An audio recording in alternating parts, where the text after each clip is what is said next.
हरिओम. अष्टावक्र गीता. योगदास श्री जय गणेश जोशी यांचे प्रवचन. अध्याय 17, श्लोक क्रमांक 16.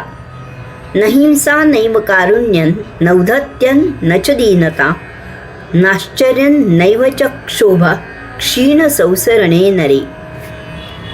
भावार्थ: ज्या पुरुषाचा संसार क्षीण झाला आहे तो हिंसक नसतो आणि तो करुणाही करत नाही.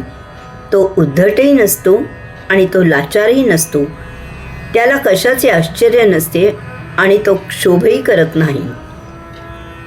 ज्या पुरुषाचा संसार क्षीण झाला आहे, संसार क्षीण होतो म्हणजे संसार देह जीवित राहण्यापुरताच उरतो. बाह्य संसार कधीही संपत नाही आणि क्षीणही होत नाही. तो तर काळ जसजसा वाहत जाईल तसतसा जास्तच वृद्धिंगत होत जातो.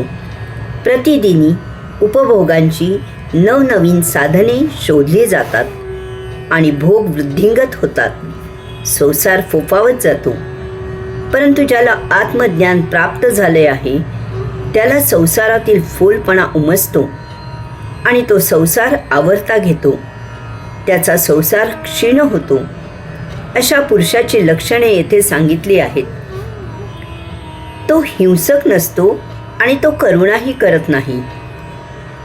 साक्षात्कार झाल्यावर योगी द्वंद्वाच्या अतीत होतो. त्याला संसार अंतर्बाह्य असार होतो, निरस होतो. त्याला द्वंद्वात काहीही स्वारस्य नसते. काहीही मत दिले की ते द्वंद्व असते. यामुळे साक्षात्कारी योगी प्रशांत होतो, मौन होतो, अव्यक्त होतो. आपण नुसते वर असे म्हणले की आपल्या मनात आपल्याही नकळत खाली म्हणजे काय याची व्याख्या सहजच तयार झालेली असते. एरवी आपल्या वर ह्या म्हणण्याला काहीही अर्थ असणार नाही.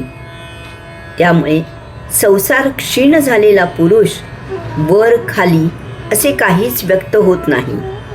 तो सदा साक्षी असतो. जे जे होईल ते ते तो पाहतो, प्रभुलीला अनुभवितो.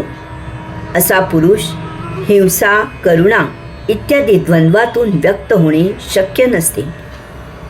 त्याला कसल्याच भावभावना व्यक्त करू शकत नाहीत.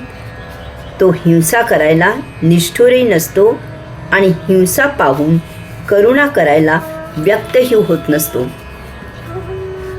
तो उद्धटही नसतो आणि तो लाचारही नसतो. संसार म्हणजे भौतिक वस्तुजगताचा उपभोग, संचय, हव्यास. संसारीला भौतिक वस्तुजगतातील वस्तुजगत आकृष्ट करते. तो असे वस्तुजगत उपभोगण्यासाठी काहीही करायला तयार असतो. त्याला प्रामाणिकपणे असे वाटते की भौतिक वस्तुजगताच्या भोगापवर्गतेत व्यस्त असणे, ते जास्तीत जास्त उपभोगणे, अशा उपभोगाच्या नवनवीन वाटा शोधणे म्हणजे जीवन आहे. भौतिक संसाराची ही लालसा इतक्या पराकोटीची असते की असा संसारी भौतिक वस्तुजगत मिळवण्यासाठी, ते उपभोगण्यासाठी, त्याचा संचय करण्यासाठी, ते जपण्यासाठी प्रसंगी स्वतःचा प्राणही देतो. साक्षात्कारी पुरुषाचा संसार क्षीण झालेला असतो. देह जीवित ठेवून प्रभुसेवा करणे, प्रभुलीला अनुभवणे, प्रभुचिंतन करणे हेच त्याचे जीवन असते. यामुळे त्याच्याकडे अत्यावश्यक इतकेच भौतिक वस्तुजगत उपलब्ध असते. तेवढेच तो कमावतो. या योगे तो अतिवस्तुजगताच्या संचयाने गर्विष्ठ होत नाही आणि माज येऊन उद्धटही असत नाही. तसेच त्याला वस्तुजगताची फारशी गरज नसल्यामुळे तो जे जसे असेल त्यात संतुष्ट असतो. त्यामुळे तो लाचारही असत नाही. त्याला कशाचे आश्चर्य नसते आणि तो क्षोभही करत नाही. साक्षात्कारी पुरुष साक्षी राहून सृष्टी लीला अनुभवित असतो. सृष्टीत नित्य क्षणी परम महाआश्चर्यच आश्चर्य होत असतात.